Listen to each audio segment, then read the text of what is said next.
Hi, welcome to Hormone Heaven. This is Dr. Angel, a thyroid and perimenopause expert.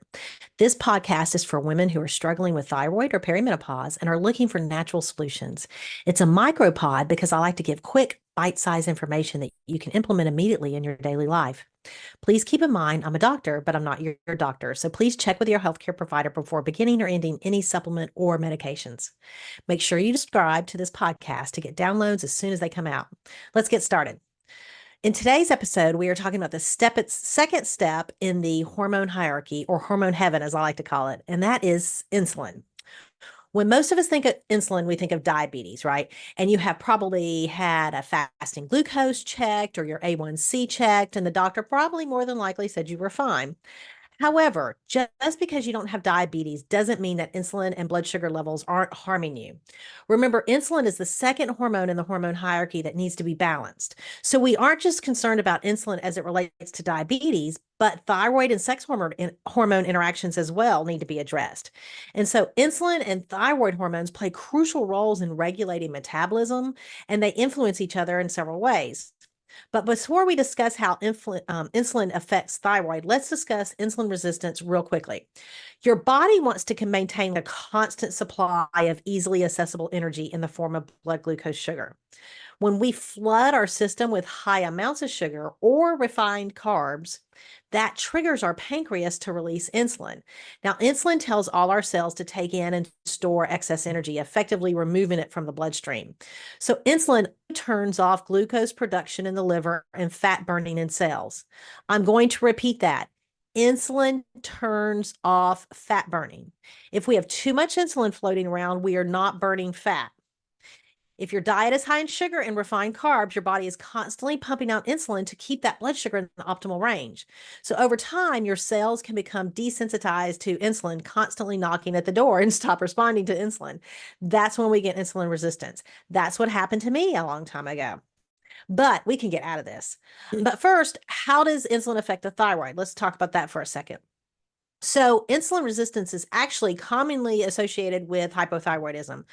If you have hypothyroidism, you normally have insulin resistance, that kind of thing. Insulin resistance can actually reduce thyroid function and slow down your metabolisms. And in some cases, insulin resistance is actually linked to hormone conversion, where the thyroid T4 doesn't convert effectively into T3. And then that's a problem because T3 is the active form of our thyroid.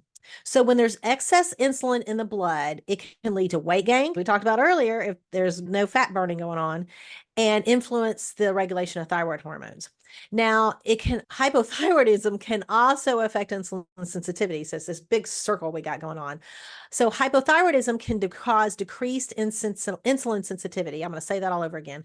Hypothyroidism can cause decreased insulin sensitivity. This can lead to increased insulin levels and even contribute to the development of insulin resistance over time. So hypothyroidism, if you don't have insulin resistance going in, you can get it coming out on the back end.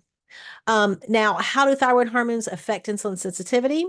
Well, we'll also see T3, T4 problems here as well. And it'll affect how the body uses glucose. So if you have all these different things come at us, we have the insulin sensitivity, the thyroid hormones, and even the adrenals, like we talked about last week, that cortisol hormone. How do we fix all this? What are we going to do? That's what we're here to learn today. So, first, you have to see whether you are. Taking a A1C or a fasting glucose test is a good start, but fasting insulin testing is very inexpensive, and that really tells us where you're at if you're insulin resistant. And unfortunately, conventional doctors typically don't do that unless you ask for it. Now, when you get tested, you want to make sure your fasting insulin levels are less than 10.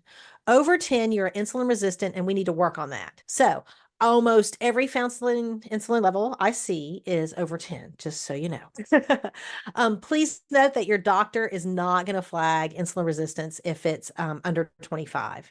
So they're not even going to look at that, your conventional doctor. So we're looking at how do we optimize these insulin levels so that you can feel better, not become a diabetic, possibly lose weight, all those sorts of things. Now, secondly, we need to lower our insulin spikes throughout the day. And here's a side note. We just talked about you want to keep this insulin balanced for all kinds of reasons. Well, another reason is because when we have insulin spikes through the day, it affects our brain. There's something called type 3 diabetes. Look it up, Google it. And when you do that, you'll see that it's Alzheimer's. So if we can keep those insulin spikes down, it's going to help us even with our brains. Even if we're not diabetics, we can get this basically diabetes of the brain. So we really want to watch those insulin spikes through the day. Now, if I could wave a magic wand, I would recommend that everyone eat protein for their first meal of the day. By eating protein, you help balance insulin levels for the whole day. In other words, you're keeping from being hangry. All of us have been hangry, right? So how much protein? Well, you want to start with 15 grams and work your way up to 30 grams of protein for your first meal, okay? Once you do that with your first meal, then I want you to work up to a minimum of 30 grams at each meal. So you're looking at 90 to 100 grams of protein a day, okay? That's kind of a general guideline. Now, as you start adding protein to your diet, you're going to find you're not as hungry because your body is getting the nutrition it needs.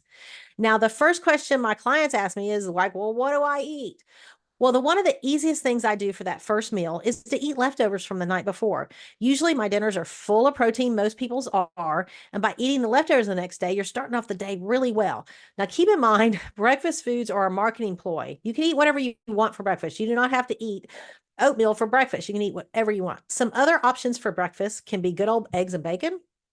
I like to eat eggs and avocados because it's that protein and that good fat, and it really keeps me full.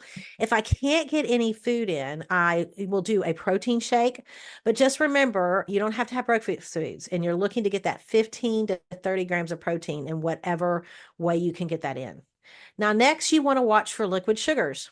Liquid sugars are things like pre-workouts, alcohol, sodas, sweet teas, ice cream, any of those kind of things that are just going in your body. They cause immediate problems, right? There's no nutritional value in liquid sugars.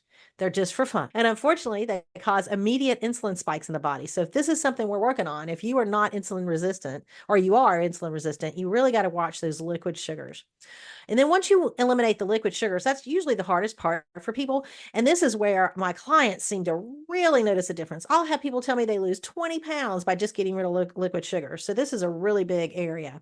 And the interesting thing that I have read in research and also find from my clients is that giving up sugar for about 3 days, your body doesn't physically crave it anymore. Now, you're mentally, we crave it, right? Like psychologically, we're craving it. But physically, our body gets rid of all that sugar. So it's a good thing. Try that. Try just getting rid of those liquids. Don't even worry about the others and see how you feel. Now, a quick word on fruit here.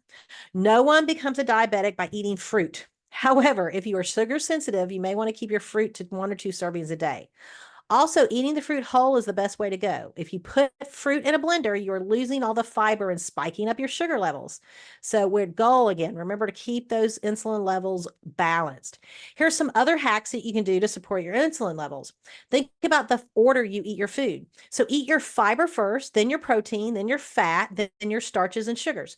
So you're saving those starches and sugars for the end. Maybe you're not even hungry for those. And one way to get that fiber at the beginning of your meal is to eat a veggie starter. So think about like eating some celery or some broccoli, things like that before you eat your meal. Now, apple cider vinegar really does help with lower blood sugar. If you're diabetic, it's not going to keep you from being diabetic, but it's definitely a hack you can use to help balance out those sugar levels again. So you can take 1 tablespoon of apple cider vinegar before the meal that's the biggest, highest glucose meal for you for that day. So if you know you're eating a meal that's got lots of mashed potatoes in it, that would be a good time to do that apple cider vinegar. Another option is to walk 10 minutes after you eat, and that helps our sugar get into our muscles so that our body is using that sugar properly. And one last thing that you may want to consider is they call it putting clothes on your carbs. So basically, think about you're eating a potato, right? And there's nothing on that potato. So that potato is naked. But if you put some clothes on that potato, like some butter, or if you're eating some bread, you could put some ham with that bread. Those kind of things help slow down that glucose spike. So it's not going quite as high. So think about putting either a fat or a protein with your carb or sugar that you're eating to help that level out a little bit. Now, we've learned today that insulin and thyroid hormones are intricately connected. We've also learned that insulin resistance can negatively impact the thyroid function, leading to conditions like hypothyroidism, while also the thyroid dysfunction, particularly hypothyroidism, can decrease insulin sensitivity and make your issues with blood sugar regulation even worse. We also learned to eat 15 to 30 grams of protein and watch those liquid sugars. And if you do eat something that spikes your insulin, make sure you take a walk for 10 minutes after to help push that insulin to your muscles. I want to thank you for listening to Hormone Heaven. Please subscribe on your favorite podcast app so you can get the podcast as soon as they are available. Check out the show notes link in the description. And remember, do not make any changes with medications or supplements without speaking to your healthcare provider. These statements have not been evaluated by the FDA. This is not intended to diagnose, treat, cure, or prevent disease.